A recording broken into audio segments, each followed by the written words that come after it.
episode 264 of Lucretius Today.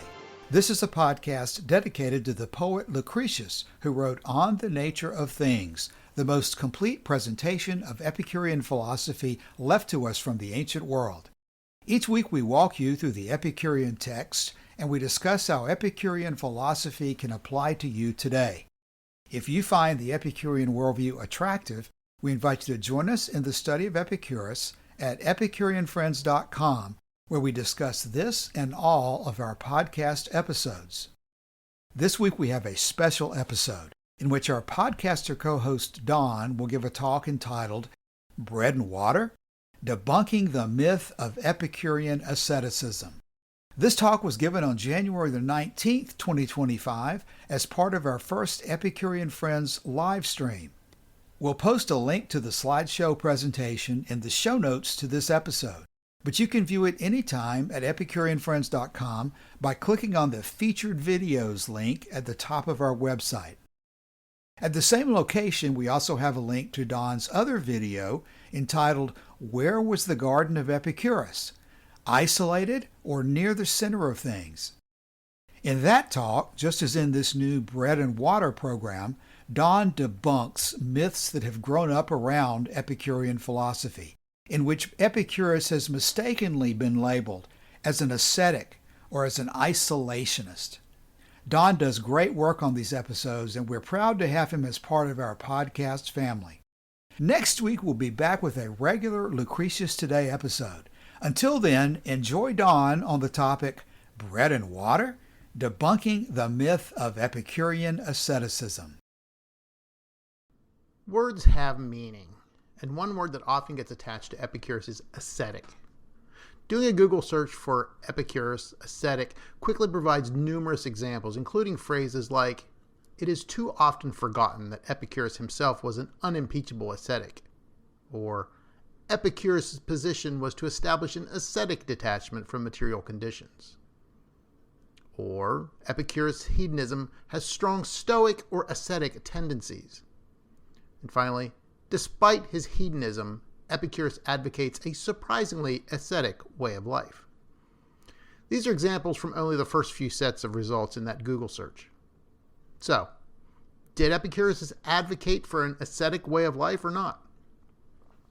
My contention is that he did not. Using that term ascetic distorts what Epicurus taught and attempts to shove his philosophy into a box in which it does not fit. This presentation will attempt to provide a more accurate picture of the way of life that Epicureanism offers and to encourage people to leave behind the label of ascetic. To begin, we need to define what we mean when we say someone is an ascetic. The Oxford English Dictionary defines an ascetic as one who is extremely rigorous in the practice of self-denial, whether by seclusion or by abstinence from creature comforts. The official Merriam-Webster website provides a more expansive explanation. Ascetic comes from ascetikos, a Greek adjective meaning laborious, and its earliest meaning in English implies the labor involved in abstention from pleasure, comfort, and self-indulgence as a spiritual discipline. These days, ascetic is also used to describe anyone or anything demonstrating marked restraint, plainness, or simplicity, even when no appeals to the divine or spiritual are attached, making it not unlike another adjective with connections to ancient Greece, Spartan. An ascetic, then, is someone who practices self-denial rigorously, abstains from pleasure, comfort, and self-indulgence, and lives a quote-unquote Spartan existence. However, Merriam-Webster's watered-down connotation of an ascetic as exhibiting restraint, plainness, or simplicity seems too broad as to be almost meaningless. To me, and I would suspect to many others, the word ascetic and Spartan convey self-denial, abstemiousness, and purposefully denying oneself comfort and pleasure. That's the meaning we'll be exploring in this presentation, and as we'll see, Epicurus may have exercised restraint, but he was far from living a life of self-denial. So where does the whole idea of Epicurus was an ascetic come from? Well, the Oxford English Dictionary mentions the ascetic characteristic of self-denial by seclusion, and there is a very durable myth that Epicurus' garden was in a secluded location and that Epicureans lived cut off from society. I debunked this myth previously with a paper posted last year to EpicureanFriends.com entitled, "Where Was the Garden of Epicurus?" If you're interested in having that aspect of Epicurus' supposed asceticism debunked, I recommend taking a look at that paper and the accompanying impromptu presentation I gave at an online 20th celebration. This presentation is going to look at the ascetic characteristic of self-denial in eating, particularly the myth that Epicurus allowed himself only the most meager of meals. So how did this myth get established? Most people start and end with Epicurus' own words from his letter to his student Menoikeus. Bread and water give the highest pleasure when someone in need partakes of them. And this indeed seems to be where many people stop, including scholars. Epicurus' diet equals bread plus water, that's it. One huge problem with this formulation is that we modern readers often see bread and water as being the stereotypical punishment fed to those arrested for various crimes.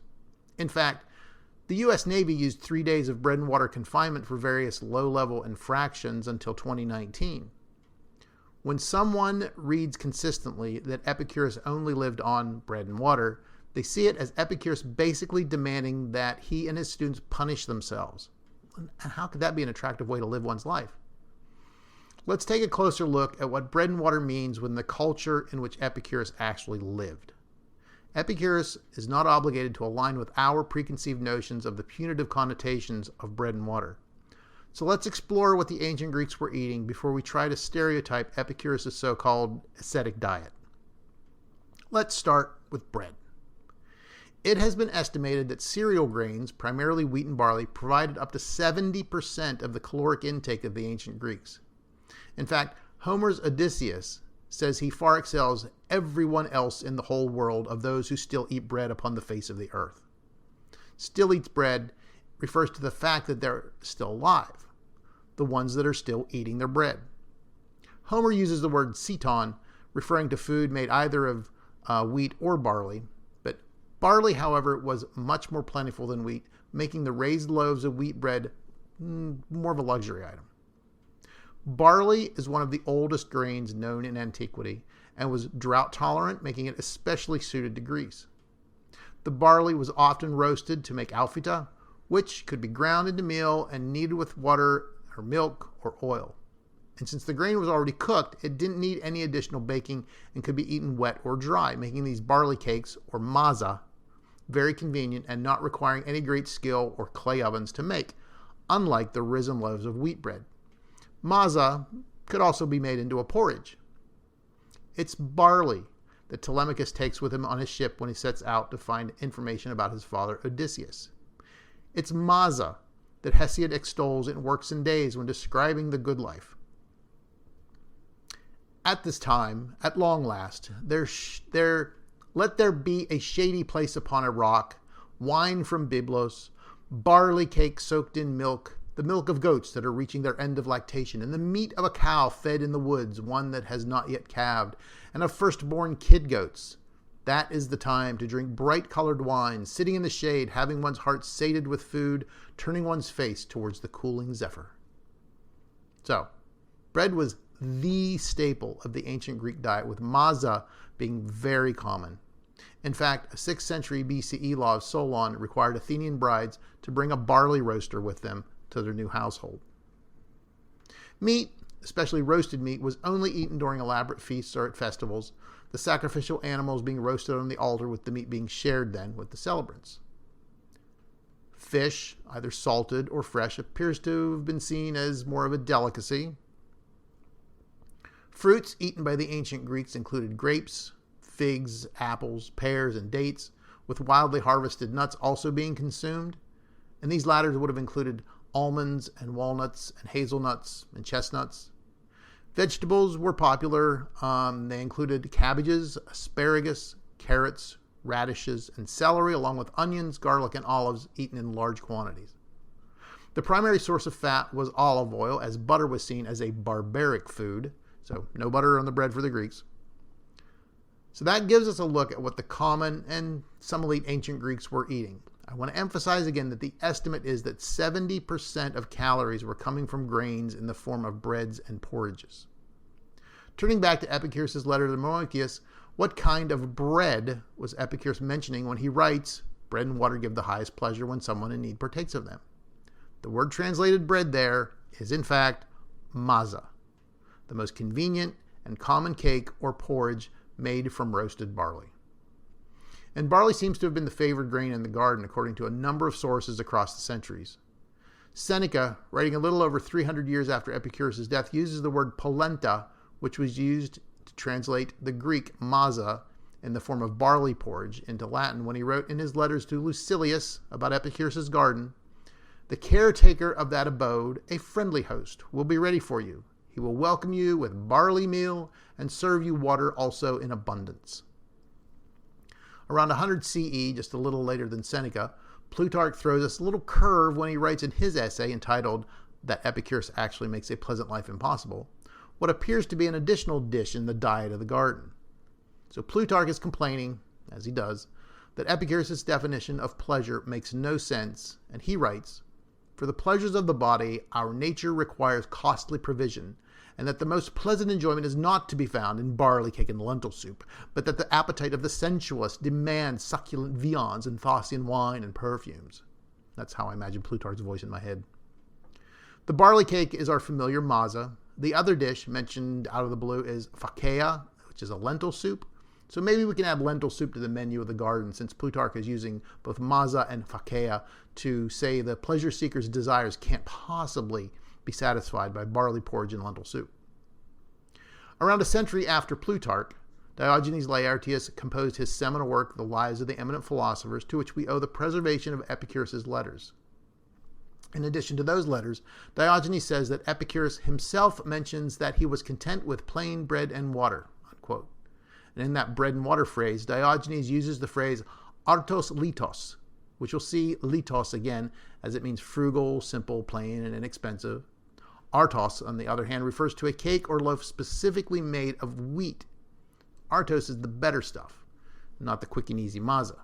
So maybe the Epicureans did eat some of the good stuff every once in a while too. The important thing is they're still eating bread as a major component of their diet, just like everyone else. Porphyry, writing in the 3rd century CE in his On Abstinence from Eating Animals, writes, "For most of the Epicureans, starting with their leader, appear to be satisfied with barley bread and fruit, and they have filled treatises with arguments that nature needs little and that its requirements are adequately met by simple, available food."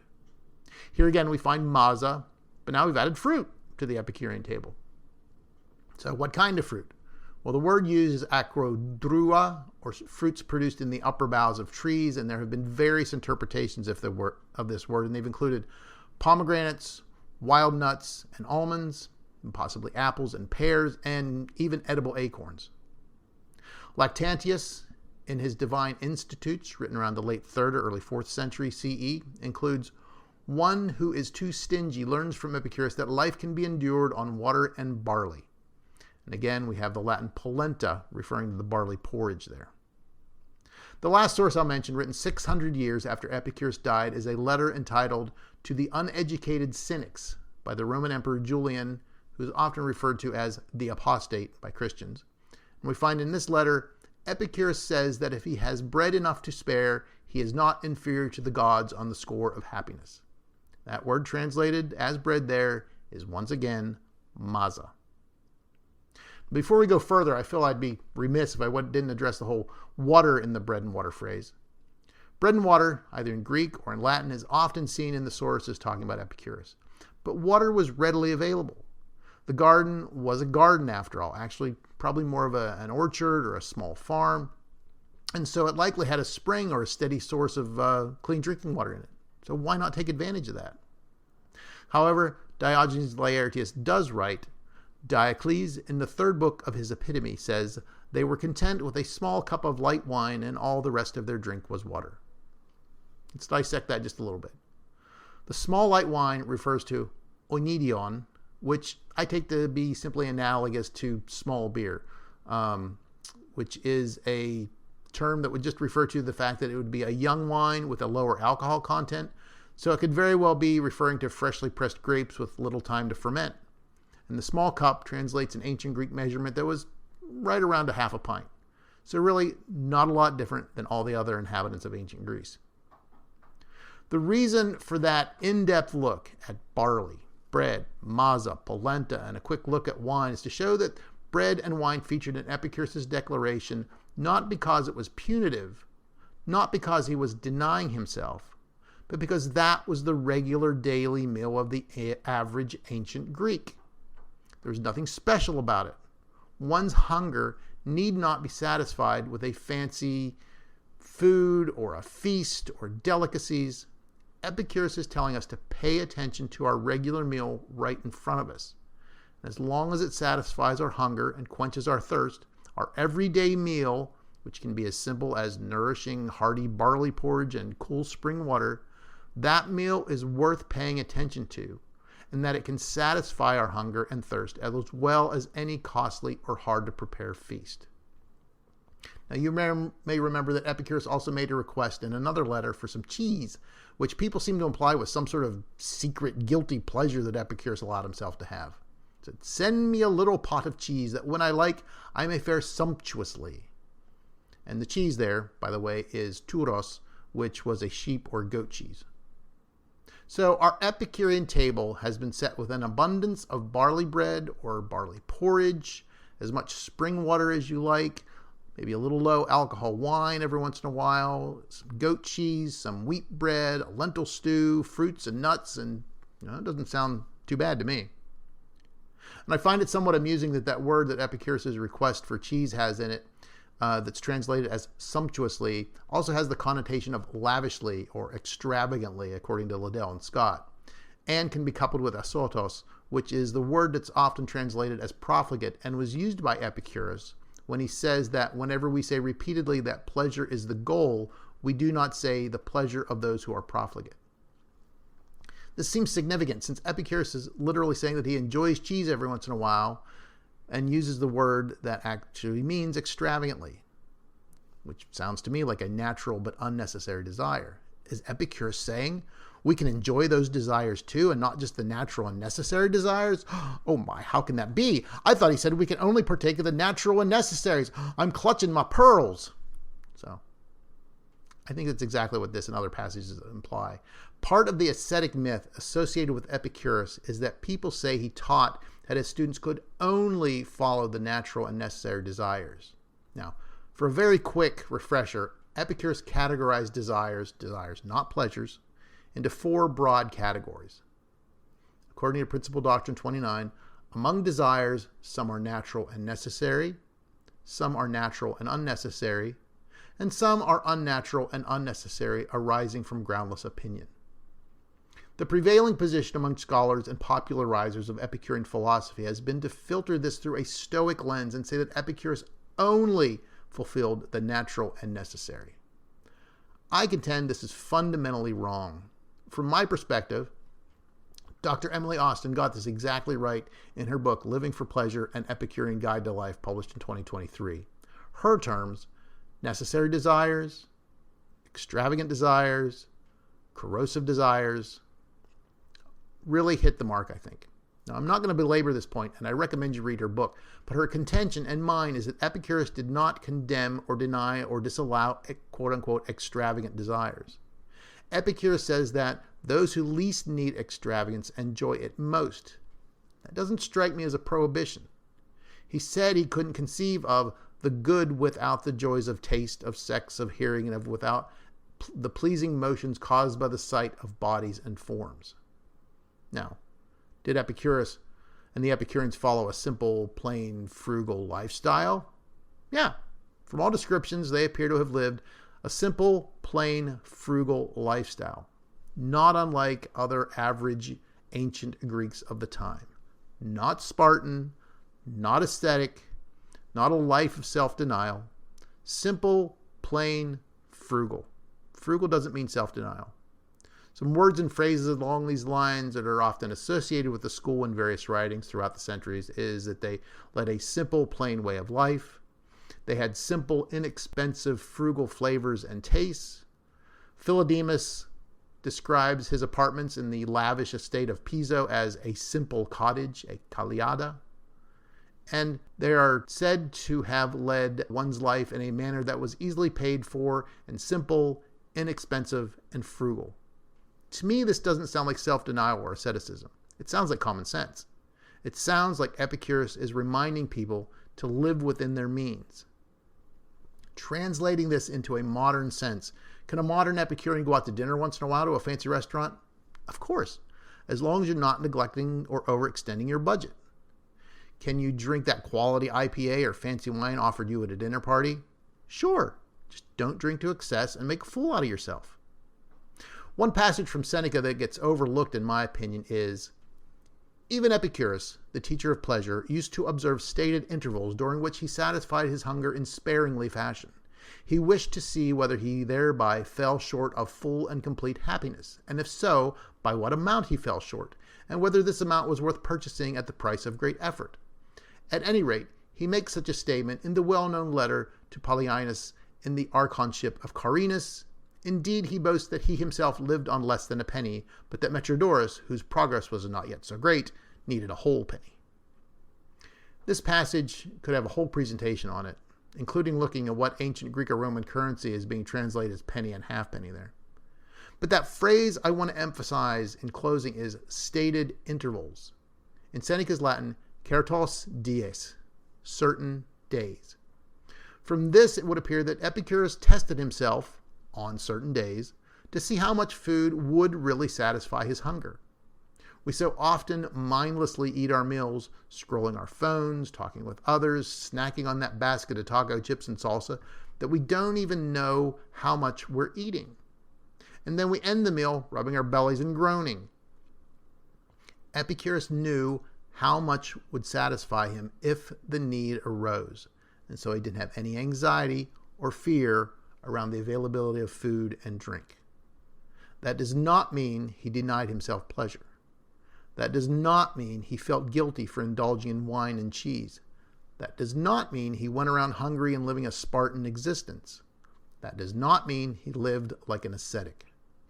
Epicurus calls us to a life of common sense, to taking responsibility for our actions, and to living life to its fullest through the use of prudent choices. So go ahead, live a little, and enjoy those extravagant pleasures when you can. Trust me, Epicurus would smile on you. Thank you.